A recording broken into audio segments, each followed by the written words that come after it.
Hey gang, let's check in on how old Pastelli is doing. What do you say?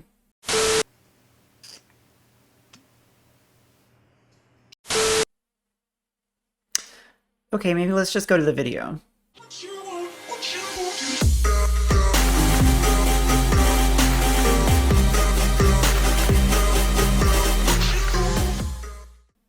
So hopefully the last lesson on the introduction of the book let you know what to focus on in there.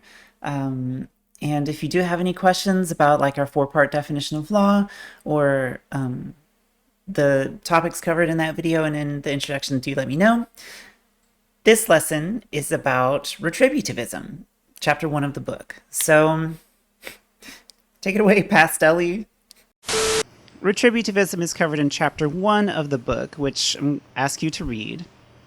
And it's a very popular idea. This is usually what most people think of when we think of punishment. And the idea is that you deserve punishment in proportion to your crime. You do the crime, you do the time. There's two important things to pin down here, and those are the ideas of desert and proportionality. So, this whole theory of retributivism naturally ties up with some of the problems of legal moralism that we talked about last time. I mean, all crimes aren't necessarily wrong. There's mala prohibita, the things that we call wrong just because we don't want people to do them. Like, driving on the right side of the road. It's something it's not like bad, like Brits aren't evil for driving on the left side of the road. We just need to come to some kind of agreement. So, it's not as much of a problem for mala in se crimes, things that are just dead-ass wrong in and of themselves. So, again, how do we decide what's actually wrong enough to deserve punishment? Before we go further, the book makes a distinction, and I want to point out the distinction between vengeance and retributivism. Retributivism is public punishment. It's not private like vengeance is. It's from and for the community. It's about a wrong against the community, and we as a community are doing it. And retributivism has limits, namely that you should only be punished in proportion to your crime, whereas vengeance has no limits. I guess that can be a question of justice, too. Where do we draw the lines? But we'll talk about that one later. We have to ask ourselves, does retributivism leave room for mercy? If they deserve the punishment, is it then immoral for us to stay our hands? Are we obligated to punish those who are deserving? And it's real easy to think of like, wow, how could this person did this terrible thing? It is inexcusable. But there's also people who do bad things for maybe okay reasons, or have done bad things and have reformed, or something like that. Do they still deserve punishment? A more deontological view here. Deontological means based on a pre-existing duty. It's not so concerned with any consequences of that punishment. It's the fact that we have a duty to punish those who deserve it. So consequences, positive or negative, don't fit into it. Would be a more utilitarian way of looking at things. Utilitarians look at consequences. It's very consequentialist way of looking at the world. Like they care about outcomes. You can check one of my other videos for more on deontology and utilitarianism. I'll link that down below in the description. But to a bigger problem, what does it mean to say someone deserves punishment? Who are we to decide that? What do we base it on?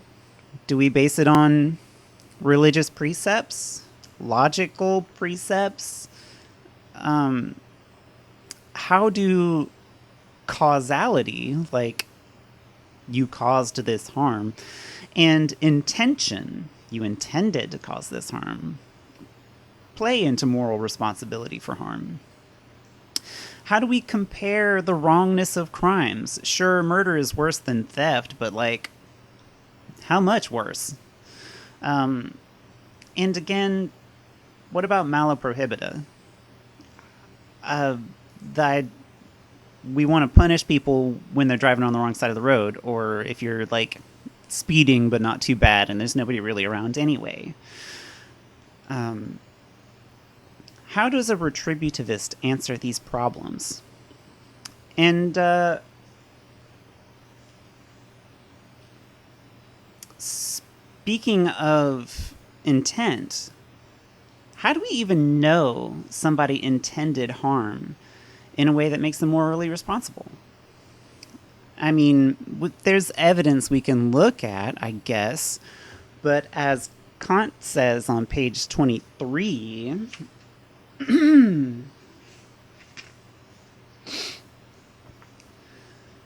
the real morality of actions, their merit or guilt, even that of our own conduct, thus remains entirely hidden from us. Our imputations can refer only to the empirical character. How much of this character is ascribable to the pure effect of freedom? How much to mere nature, that is, to faults of temperament for which there is no responsibility, or to its happy constitution, can never be determined. And upon it, therefore, no perfectly just judgments can be passed.